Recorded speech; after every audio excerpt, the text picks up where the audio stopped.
ये क्लियर है कि 2020 में तेजस्वी यादव के चेहरे पर, नाम पर लालू भी थे। सबसे बड़ी पार्टी आरजेडी बनी। इस बार लालू यादव कहीं नहीं है, वो स्वास्थ्य भी उनका उस तरह का नहीं है, और दूसरा शायद ये एक सोची समझी रणनीति भी थी कि लालू यादव को बैकग्राउंड में रखा गया। तेजस्वी यादव के चेहरे पर अगर आरजेडी सबसे बड़ी पार्टी यहां बन रही है, उसके बाद मुझे लगता है परिवार में भी कोई बाहर जाए, कोई अंदर आए, उससे कोई फर्क पड़ने वाला है नहीं, क्योंकि तेज प्रताप अपनी सीट नहीं बचा पा रहे। तेज प्रताप यादव, एक चीज याद है आपको, इससे पहले तेज प्रताप इतने सेंसिबल बातें करते दिखाई पड़ते थे जितना जब से परिवार से अलग हुए तब से कर रहे हैं।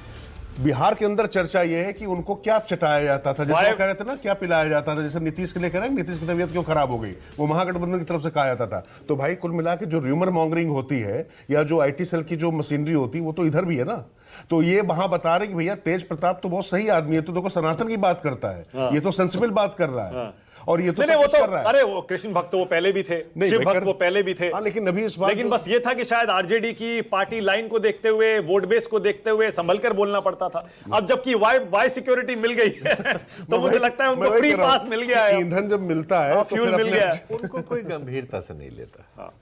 नहीं सही, मैं तो कह रहा हूं, सब देखिए जनता तय करती है। अगर महुआ की अपनी सीट तेज प्रताप यादव नहीं बचा पा रहे हैं, फिलहाल वो लगातार पीछे ही चल रहे हैं, उससे क्लियर हो जाता है कि लालू यादव की, आरजेडी की, लालू परिवार की विरासत, चाहे वो निजी विरासत हो, नाम की विरासत हो या राजनीतिक विरासत हो, वो किसके हाथ में है, इसके बावजूद, इसमें कोई शक नहीं होना चाहिए। इसके बावजूद कि राबड़ी देवी ने उनके पक्ष में मतदाताओं को फोन किए हैं, हाँ, तब अगर ये नतीजा है तो आप समझ सकते हैं उनका राजनीतिक भविष्य कहां। बिल्कुल सही है। न्यूज़ 24 पर एक बार फिर से चुनाव नतीजों की अपडेट एक समराइज कर दूं आपके लिए। फिलहाल हमारे पास जो शुरुआती रुझान आए हैं वो आपकी स्क्रीन पर हैं, ये देख लीजिए। एनडीए अब 114 सीटों पर आगे और महागठबंधन 85 सीटों पर आगे। शुरुआती 1 घंटे में महागठबंधन कई बार आगे हुआ, ज्यादातर आगे रहा, लेकिन अब एनडीए ने, ऐसा लगता है, अपनी इस लीड को स्थिर कर लिया है, स्टेबलाइज कर लिया है। और यह चुनाव ऐसा लग रहा है अब 1 घंटे और 16 मिनट की काउंटिंग के बाद कि अब धीरे धीरे आकार ले रहा है। जनसुराज पार्टी खाता भी नहीं खोल पा रही है, अदर्स को 3 सीटें मिल रही हैं। अब जरा ये ब्रेकअप देखिए, अगर एनडीए आगे भी है, 116 सीटें जीत रहा है, 122 का बहुमत का आंकड़ा है, अगर एनडीए सरकार बना भी रहा है तो भी यह आंकड़ा बहुत दिलचस्प हो जाता है। पिछली बार एनडीए में बीजेपी सबसे बड़ी पार्टी थी, कुल मिलाकर दूसरे नंबर की पार्टी थी। इस बार जेडीयू एनडीए में बड़ी पार्टी बनती हुई दिखाई दे रही है। फिलहाल बीजेपी भी टक्कर दे रही है, लेकिन जेडीयू कई बार बढ़त बना चुकी है। अगर 58 सीटों पर जेडीयू आगे, बीजेपी 56 पर आगे, जेडीयू का बड़ी पार्टी बनना भी बहुत कुछ कहेगा।